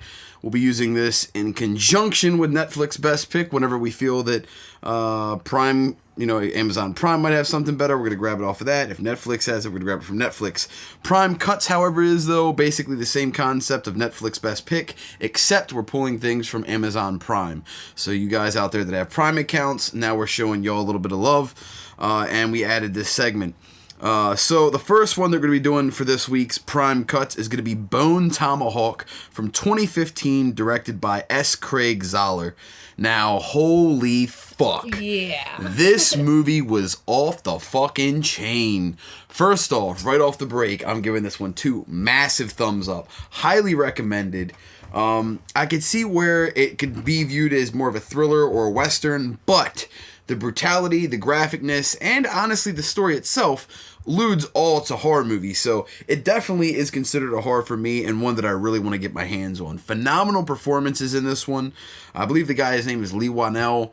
I think that's the guy's name. I think I'm fucking it up. It's the guy from The Conjuring that plays Warren. I thought it was Patrick Wilson, Warren. but That could be his name. That sounds more accurate, but for some reason Lee Wanell's standing out. I think he's just in that guy's because just he's involved. also in Insidious.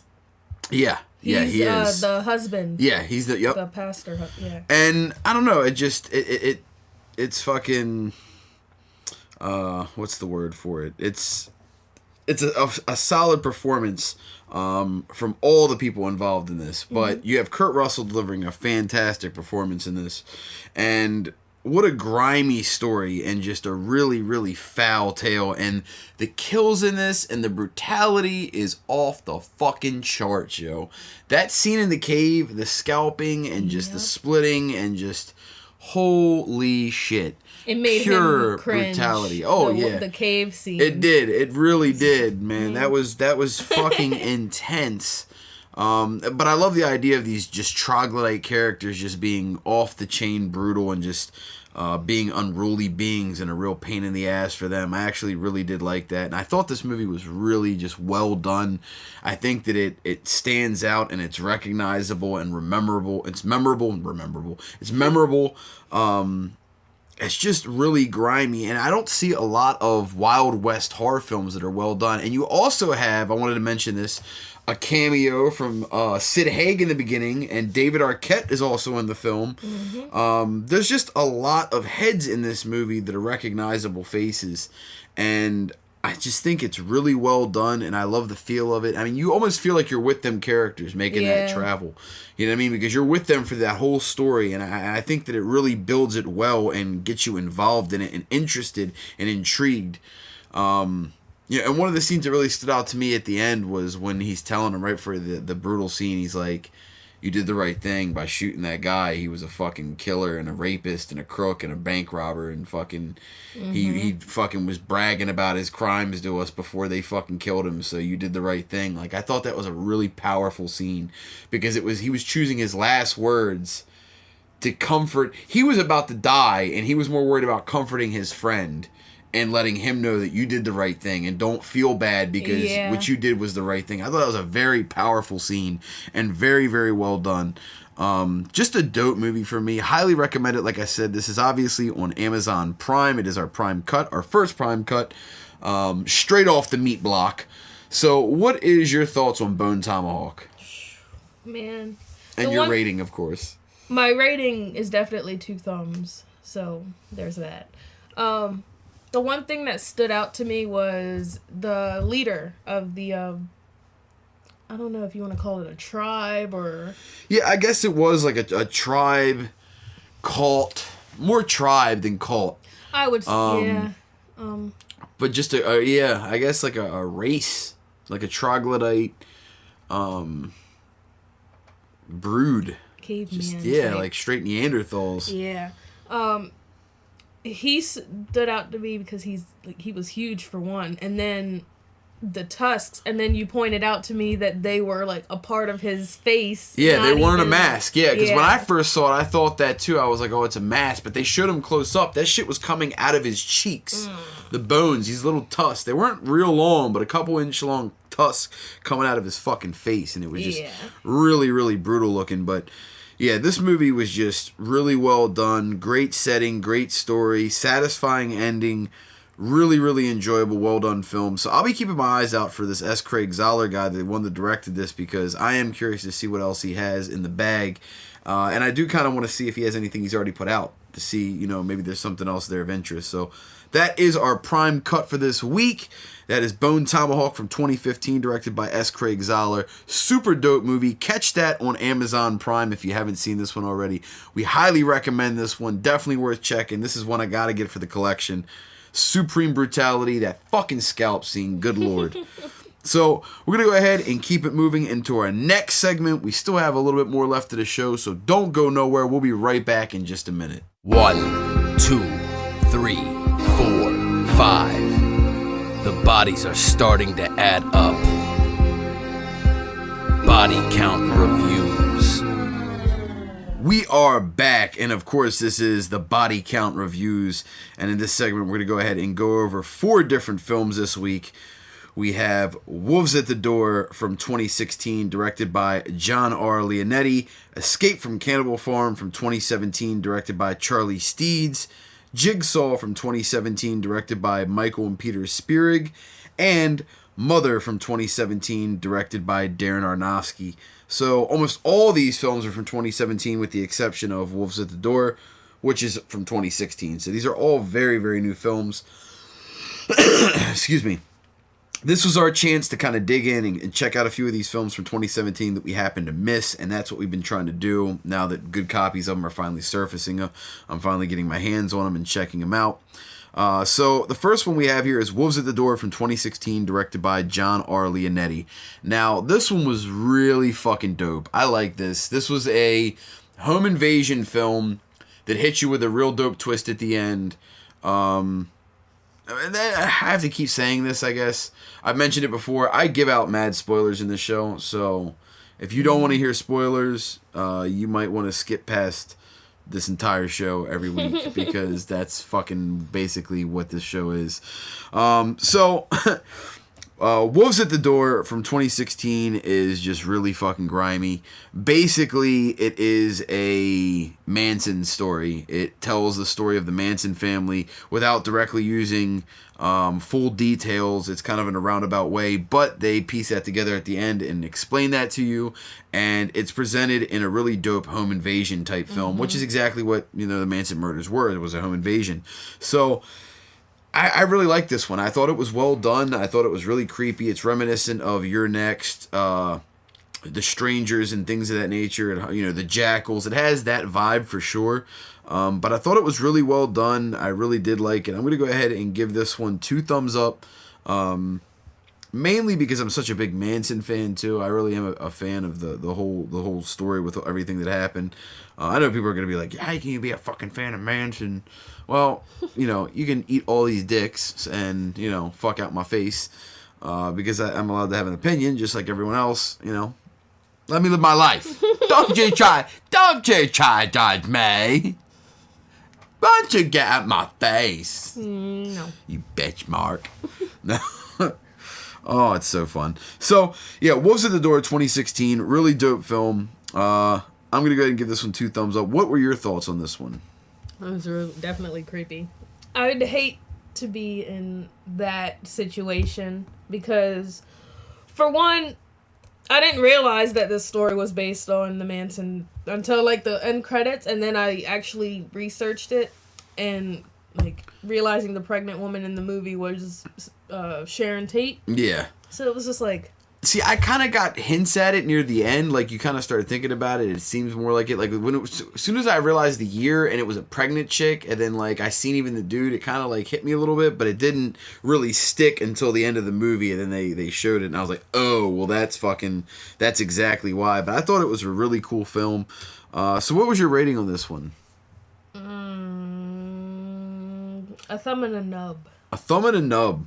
So she thought it was good, not amazing. I thought it was really well done. So I'm gonna go ahead and give this one 2 thumbs up. She got a thumb and a nublet. So that's a 3.5 out of 4. Really like this one. Check it out. We found this one, I think, on F Movies. I think that's where we found it. But yeah, you can find this one at a few different spots. Really dope film, worth checking out. So, Wolves at the Door from 2016, which brings us to our next film. Escape from Cannibal Farm from 2017, directed by Charlie Steeds. That's right, the Steed Man. So, Escape from Cannibal Farm. Now, when this comes on, it just says Cannibal Farm. I don't know if you noticed that in the beginning of the movie. It just says Cannibal Farm. It doesn't say Escape From. But in the credits and in titles, it says Escape from Cannibal Farm. So that's what I'm listing it as. However, it may just be Cannibal Farm. This movie definitely pulls from Texas Chainsaw Massacre 100%. From backstory to the killer to the mask to the chainsaw The names. Yeah, the names. There's just so many ties to TCM. Now, I will say this. I heard a lot about this. My buddy Zach praised this one and said it was really, really good. And I thought the trailer was fucking phenomenal to it. And it wasn't a bad movie, but I had such high hopes for it, it kind of let me down. It didn't really deliver the way I wanted it to. There was a few weird things in it with the audio recordings for the weapons, for the shotgun going off.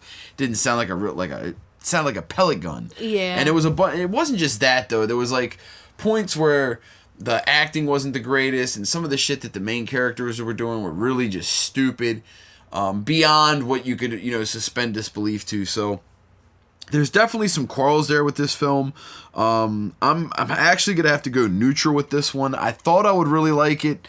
I had high hopes, but I'm going neutral. What is your thoughts on this one? Neutral as well. Neutral. So what did you Yeah. think of it? I thought it was like, it was good, but it was like the cheesy, like cheese good. Like some cheese I whiz? sound fat as Sound fat. It's so good. Look at it. This big Stop, old like- block of cheese. this guy. If anybody knows her in real life, though, it is funny because she fucking tears cheese up, yo. She will fuck up some cheese. Macaroni and cheese blocks, string cheese. I make some fucking cheesy quesadillas. Some Yeah. cheesy grilled cheeses. Pizza. Pizza. She loves her fucking cheese. Tacos. She does not fuck around when it comes to the cheese, yo. My mom just straight ate like mac and cheese and Pizza Hut pizza while she was pregnant with me. So So you came out as a taco. You literally just like sprinkled cheese on your head and you're like, Bean! Bean! Where you been with the tacos, Bean? Anyway. It's fucking funny. It's funny because it's true. That's why it's funny. Anyway. Particularly. But yeah, like the mother definitely could have done something to help her son. in Oh that yeah. one scene. Yo, this bitch straight let her boy melt out and turn into a motherfucking burnt french fry. And then after he's a marshmallow and he's a straight human s'more. No, then here. she's like, let me No. throw the hook at this No. and try to get him out. And then he comes out burnt out of his mind and just sloshes his nasty burnt body on top of the villain. No. Hashtag spoiler alert. This whole show's a spoiler. No, what happened? How you gonna say hashtag spoiler alert? No, Whoa, what I lost my happened? train of fuck off. Julian? Anyway, the master dude like puts him in the oven or whatever, Yeah. right? And the electricity is off because he had him as electrified wiring doors, Electrodes, yeah. whatever. And the daughter got out because she splattered blood on the electrical like box or whatever, and it like shorted everything out. So she could have definitely like kicked open that door and got like physically opened that door, but no, she just stood there like, oh my god, I'm so sorry, like turned My her son, head. yeah, and she's like, oh, I'm sorry, son, you're dying and burning and melting and screaming to death. I'm gonna turn my head and pretend it ain't happening. I'm sorry. I could definitely have kicked out of this because that's what her daughter did. Because I realized, like, I thought about it. It was like, oh, maybe she couldn't kick out because there were locks with the keys on them. Yep. But then I was just like, but wait, the daughter's cage also had a lock, and she kicked out of it like nothing. Yeah, that's So it was like- just fucking. I was like, you could have definitely done something about that. So there was definitely some like mixed emotions about this movie because it made me mad, but at the same time it was like, I mean, I can't do anything now. The movie's done. I mean, it's probably like 10 years old already. Fucking thing sucks. No, but Actually, it came out this year. So there's that. I know. My first thoughts on that. Right, yeah, sure. Right, yeah, your first thought.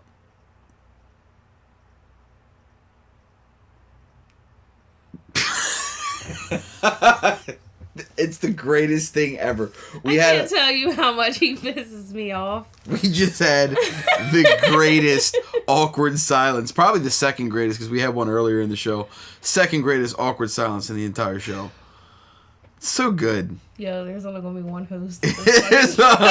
Fucking quit! Fuck this show. Kicks table flip. Fuck this place. No, I'd move like the laptop and shit first, the expensive equipment, and then table flip. Fuck out of here. No, but okay. Moving along. Yeah, moving along. The next film that we're going to talk about is Jigsaw from 2017, directed by Michael and Peter Spierig. Now, this was actually a nice little pleasant surprise. I have always been a fan of the film, the Saw franchise. This is no different. It's the first one that we've had in about 10 years, and it follows up the story and it has a great twist in it. But I will say, the twist at the end, I'm still a little confused by whether he's still alive or it's just them fucking with us or it's planted. It still doesn't fully explain 100%, but I will say that I like this one. I thought the trap's really cool. The one with the weapons falling through the trap, or excuse me, falling through the little door. That was really cool. And then you had the bucket trap, which was pretty grimy. There were just some really cool ones in there. The chick with the acid and the fucking injection. Just really, really grimy stuff. For me, the Saw movies have always had the draw of the brutality and the gore being in the films, and this one does not disappoint. If that's what you're checking this film out for, that's exactly what you're gonna get. It definitely delivers in all aspects of that. You also have Tobin Bell making his return to this film, which is a nice, pleasant surprise and really well done. I just really like this one, and there is apparently word that they're going to be working on another one. I wanted to say it. Fuck off. That's anyway, not even in our notes. I don't care. I just thought of it. I just wanted to bring it up. Oh, so I'm just a dick for it. Yes. See, this is what I deal with, people. She's basically like, you fucking had a thought? You fucking dick. So, like, I'm not allowed to even think. Free will is completely out of the fucking window. When you're over here trying to, like, pause him, like, Hashtag without trying pause. to cut him off, like, you're using hand signals, and then he still doesn't notice, and then he says something that you're gonna say, and it's just like, oh, I'm sorry. you dick. So, let's go ahead and move on from Saw. Wait, you didn't give me your thoughts on Saw, so I only gave my thoughts. What were your thoughts on Saw? First off, 2 thumbs up for this movie. Jigsaw, by the way. I kept saying Saw. Yeah. So. Which is that, by the way, that this is the 8th installment in the Saw franchise. 8. That's craziness. Yes, it is. The first 7 came out in 7 years. Yeah. And then it took them over that long to drop one more. Fuckers. You made me lose my thought, you jerk. Again. Fuck. Oh, when Tobin Bell walked in, though, and it was just like, didn't he die? What the fuck just happened? Because I remember, like, I've never seen all of the Saw movies, like, but I've seen, like, most of them. There was, like, I've jumped around because of TV. There's the truth. I watch them on TV, which is also edited. I was about to say them heavily edited commercial cuts. Wow, Saw's only a 14-minute movie. This is crazy. I wish you guys could have seen that face. TNT. But then there was the kills, the grain, random sharp objects falling from like the sky and shit, and you're not able to move. Yeah, it's pretty. Could you savage. imagine that? It's just like. Yeah, that was pretty savage, especially when they all came at once. That shit was terrifying. And the dude pissed me off. I'm sorry, that one dude pissed me off. I can't remember his name. He was the heavyset guy. He had his leg wrapped in the wire. Oh, yeah. He's hesitated to pull that lever so many times. And it's like, all you have to do is pull it. And it's like, it's done and over. But then I realized it's like, I kind of forgot how Saw works for a second, so. Yeah, he is a little bit of a dick. Yeah. So it's like, oh. So what was your rating on this one? You give this one 2 thumbs? Mm-hmm. That's right. I give it 2 thumbs up. I thought this was very dope, highly enjoyable. Definitely check this one out. What a great way to bring back the franchise. Definitely ready for more Saw movies.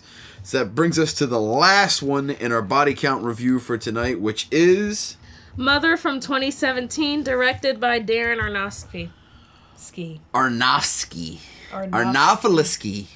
Snapplenecks. Fuck off. So, Mother from 2017, directed by Aaron Aronofsky. This one was fucking dope. I liked it a lot. It really confused me, though. It did at first. Clicked. Yeah, it did at first, but I think I get this one. I think the concept here is basically that he is Jesus, he is God, and I got the idea that dude was kind of representation of Adam and Eve, and we talked about that with having the cutting in there and kind of the idea of being built from a rib and all that. So I think that it's very religious themed, and I've heard things about that too, and I definitely believe that. But I will say it is a horror film 100%. I heard people say that it is not a horror film, and y'all can fuck off with that, because it is definitely a horror film. It has elements of suspense and thriller and drama for sure. There's a real story going on there. There's real emotion, and it's a really well done story.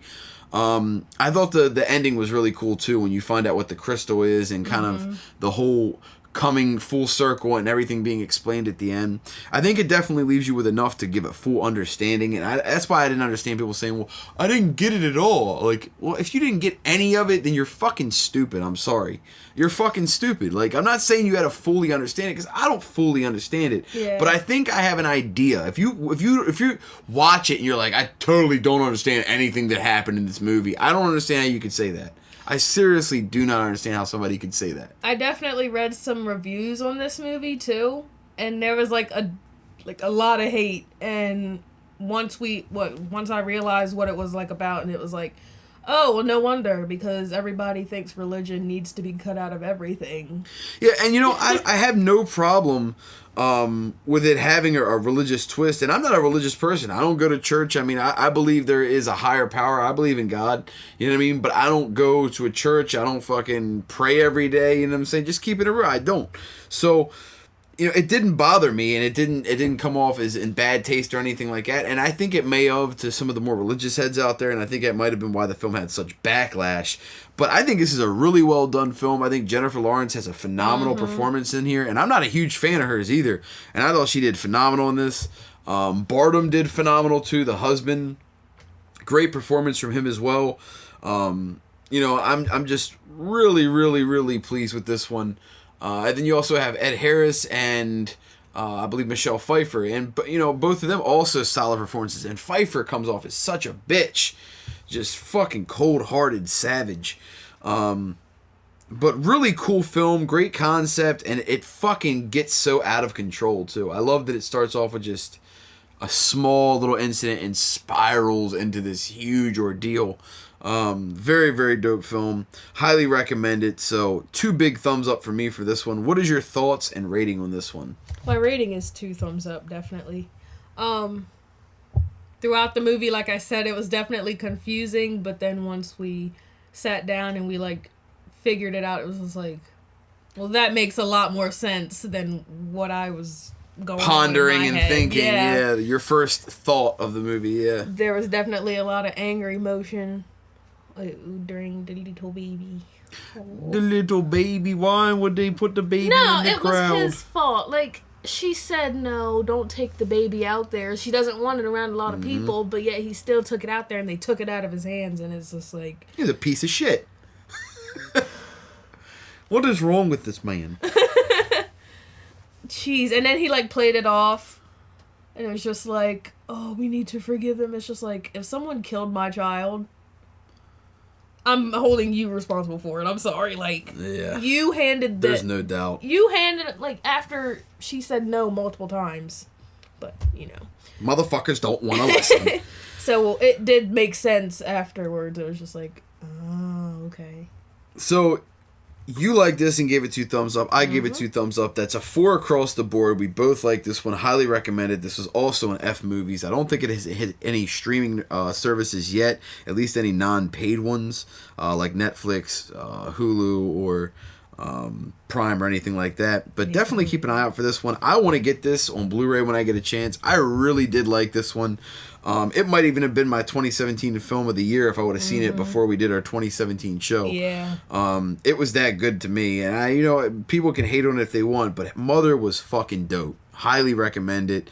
I really, really like this one a lot. So that about wraps up our body count reviews for this week. We still have the polls coming ahead, smacking you across the face with our polls, you know what I'm saying? Boom, boom, boom. Just like that.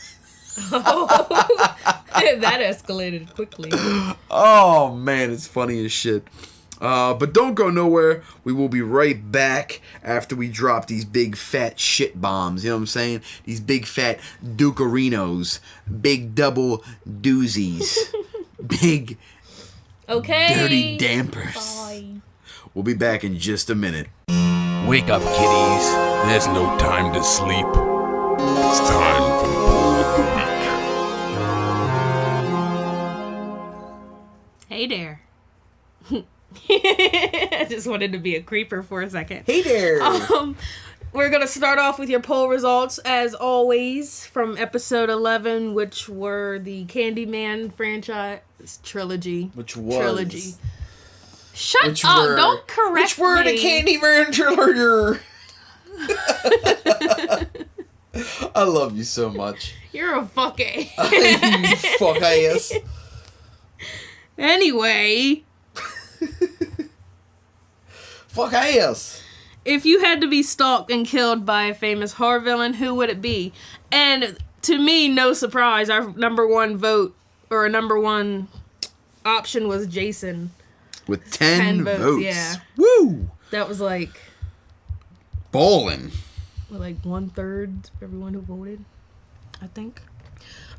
Number 2 vote was Chucky with 7. And I voted for Chucky because I'd love to have like a little doll just... You ever hear like the footsteps? Those are what's creeping me out. Pauls, you sound so uninterested. Why do I sound uninterested? I mean, you look so... I look uninterested? Yes. What? I'm getting accused over here. She said, you look dead in the face, motherfucker. Why you look so dead? You dead face ass motherfucker. Because this is your segment. The poll is your segment. I don't care. You can join in. What did you vote for? I will give my vote when we get to the end of the results on this one. You fuck ass. Anyway, 10 votes for Jason, 7 votes for Chucky, 4 votes for Michael Myers. Then we had a tie with 3 votes between Freddy and Leatherface. 3 apiece, yep. 3 apiece, Mr. Technical. Mr. Technicality. We had 1 vote for Predator, The Tall Man, and Candyman. So that is... And then 0 votes for Pinhead and Victor Crowley. So no love for Pinhead and Victor. Nobody one wants to get deal. action. Yeah, nobody wants to have their fucking head ripped off of their jawline, and nobody wants to have hooks shoved through their tits. So I don't know about that. I mean, I'm pretty sure a lot of horror fans have nipple piercings. It's get the kinda fuck out of same here. thing. So you're such a weirdo. So when it came to this question, I obviously had to pick one, and I'm the one that voted for Tall Man. I'm the lone vote for Tall Man. If I had to be killed by anybody, it would be Tall Man. Just because... He'd want to get... He'd want that sphere to stick into his eyeballs and, like, spew his suck the blood out. out of me and so I can slowly die and realize He'd be how much my dying. life sucks before I die. He'd be dying going, oh, this is so fucking awesome. And then, Somebody come get a selfie. Somebody get a selfie with get me. my picture. Oh, man, that's funny. But yeah, Tall Man. The Tall Man is the one that I picked. Huge fan of Phantasm, and I wanted something a little unique, so I'd have to go with the Tall Man. Plus, he doesn't see the killings suck, but it's not super brutal. I know what's coming with him. I know that it's the sphere to the head. So, do you want your death to be like quick and painless, or do you want it to? Oh, it's gonna be drawn out. It's gonna be drawn out a little bit, but I'm not gonna get ripped to pieces, so that's kind of cool. That's one thing I'm kind of guaranteed. You know what I mean? You're like, okay. oh, well, yeah. For this week's poll question is what John Carpenter film has the best score, in your opinion, respectively? That's Okay. right. Halloween, The Fog, Big Trouble in Little China, Escape from New York, Christine, Assault on Precinct 13. That's how you say it, right? I've never heard of that movie, honestly. Yes, it's a fucking classic. I have it. Okay, we'll have to watch it. They Live, Prince of Darkness, In the Mouth of Madness, and Body Bags. Yeah, all of these are really dope Carpenter films. I handpicked these 10 for this poll specifically. And because we're limited to 10 with Facebook's results, fuck you, Zuckerberg, you bitch. So there is only 10 in here, but these are all very dope films with phenomenal scores. I have already casted my vote personally, but I will not be airing it live to the people here. If you're in the group, you can see the results early, however, so make sure you do join our Facebook group. Go over and join that shit now. And that is also how you can get involved with these polls. We have these polls every week in our Facebook group, and our fans are the ones that vote. So we appreciate you guys getting involved and being a part of the show. It means a lot to us. It helps us bring something to you that brings you into the show. So very dope shit indeed. You guys are awesomeness. That's right. So that about wraps up the poll of the week and the results from last week, which brings us to the very end of the show. And this is the final chapter. Dun, dun, dun. And this is basically the wrap up and the end of the show. We thank you for tuning in for another episode of Horror Headquarters. This has been episode 12, our Scream franchise special. We went over a bunch tonight on the show. In the Bone Breaking News, we covered the full-size classic Good Guy Dolls prop coming for Halloween 2018. Blumhouse moves their Truth or Dare appropriate to an appropriate Friday the 13th release. Fox releasing the found footage Hallstatten film in Germany, and the out-of-print Fright Night 2 hitting Amazon streaming in DVD, or Amazon streaming in HD. Blah, I'm so tongue twisted right now. We went over the Vital Organs discussion, which encompassed all 4 films from the Scream franchise. We gave our Prime Cuts choice, which was Bone Tomahawk from 2015. We also went over our body count reviews, which had Wolves at the Door from 2016, Escape from Cannibal Farm from 2017, Jigsaw from 2017, and Mother from 2017. And then, of course, we just went over the poll of the week with the results from last week, which brings us to the very end here. So we thank you for tuning in and listening to about 2 hours of us ramble on about the Scream movies. We hope you enjoyed every minute of it. We want to make sure that you guys check out our website as well at www.horrorheadquarters.com. We are working on that right now. We're working on securing new interviews for the show. We're revamping the website itself.